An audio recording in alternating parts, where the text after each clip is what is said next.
رمضان کی فضیلت قرآن اور حدیث سے تفصیلات۔ رمضان کے مہینے میں نماز کے علاوہ روزہ رکھا جاتا ہے، تلاوت قرآن کی جاتی ہے، قیام اللیل کیا جاتا ہے، دعائیں کثرت سے کی جاتی ہیں، زکوٰۃ ادا کی جاتی ہے۔ سورہ بقرہ کی آیت نمبر 183 میں اللہ تعالیٰ فرماتے ہیں، یا ایھا الذین آمنوا کتب علیکم الصیام کما کتب علی الذین من قبلکم لعلکم تتقون۔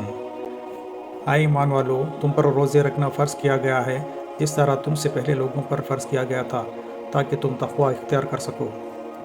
سورہ بقرہ کی آیت نمبر 185 میں اللہ تعالیٰ فرماتے ہیں کہ شہر رمضان الذی انزل فیہ القرآن ھدی للناس وبینات من الھدی والفرقان ومن شہد منکم الشہر فلیصم۔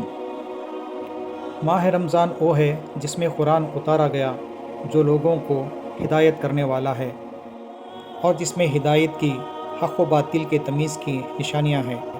تم میں سے جو شخص اس مہینے کو پائے اسے روزہ رکھنا چاہیے۔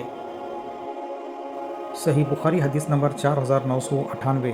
حضرت جبرائیل علیہ السلام رسول اللہ صلی اللہ علیہ وسلم کے ساتھ ہر سال ایک مرتبہ قرآن کریم کا دورہ کیا کرتے تھے، لیکن جس سال آن حضرت صلی اللہ علیہ وسلم کی وفات ہوئی اس میں انہوں نے آن حضرت صلی اللہ علیہ وسلم کے ساتھ 2 مرتبہ دورہ کیا۔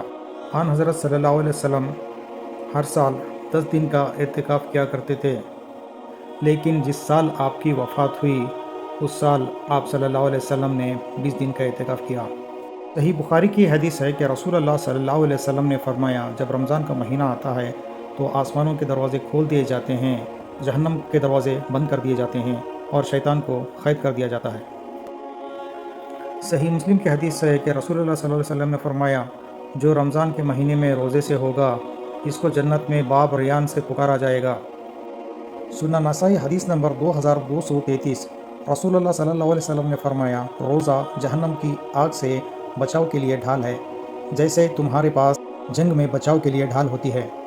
صحیح مسلم کی حدیث ہے کہ رسول اللہ صلی اللہ علیہ وسلم نے فرمایا کہ اسلام کی بنیاد 5 رکن پہ رکھی گئی ہے۔ اس حقیقت کی گواہی دینا کہ اللہ تعالیٰ کے علاوہ کوئی معبود نہیں اور حضرت محمد صلی اللہ علیہ وسلم اللہ کے بندے اور اس کے رسول ہیں۔ نماز قائم کرنا، زکوٰۃ ادا کرنا، بیت اللہ کا حج کرنا اور رمضان کے روزے رکھنا۔ مشکوٰۃ المصابیح حدیث نمبر 1963۔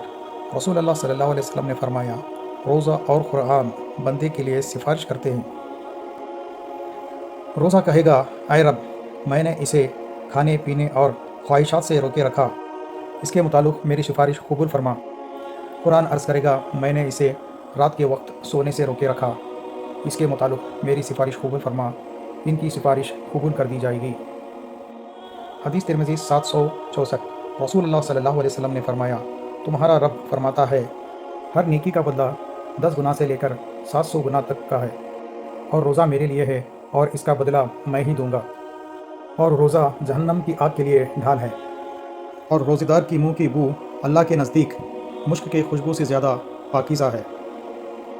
اور اگر تم میں سے کوئی جاہل کسی کے ساتھ جہالت سے پیش آتا ہو اور تم روزے سے ہو تو اس سے کہہ دینا چاہیے کہ میں روزے سے ہوں۔ صحیح بخاری کی حدیث ہے 1863۔ رسول اللہ صلی اللہ علیہ وسلم نے فرمایا کہ رمضان کے مہینے میں عمرہ کرنا میرے ساتھ حج کرنے کے برابر ہے۔ صحیح بخاری حدیث نمبر 4997۔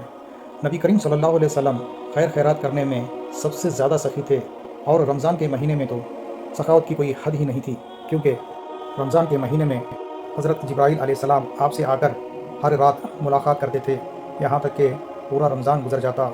ان راتوں میں آن حضرت صلی اللہ علیہ وسلم کے ساتھ قرآن مجید کا دورہ کیا کرتے تھے۔ جب حضرت جبرائیل علیہ السلام آپ سے ملتے تھے تو اس زمانے میں نبی کریم صلی اللہ علیہ وسلم تیز ہوا سے بڑھ کر سخی ہو جاتے تھے۔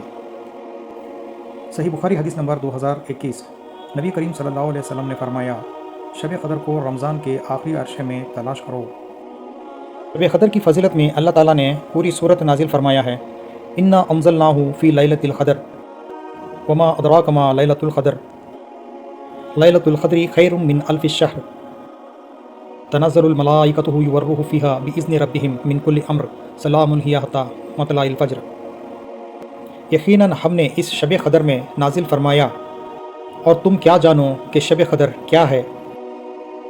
شب قدر 1000 مہینوں سے بہتر ہے، اس میں ہر کام کے سر انجام دینے کو اپنے رب کے حکم سے فرشتے اور روح جبرائیل اترتے ہیں۔ یہ رات سراسر سلامتی کی ہوتی ہے اور فجر کے طلوع ہونے تک رہتی ہے۔ رمضان کے مہینے میں نیک اعمال و عبادت کرنے کے لیے اللہ تعالی ہم سب کو صحت و ہدایت دے، آمین۔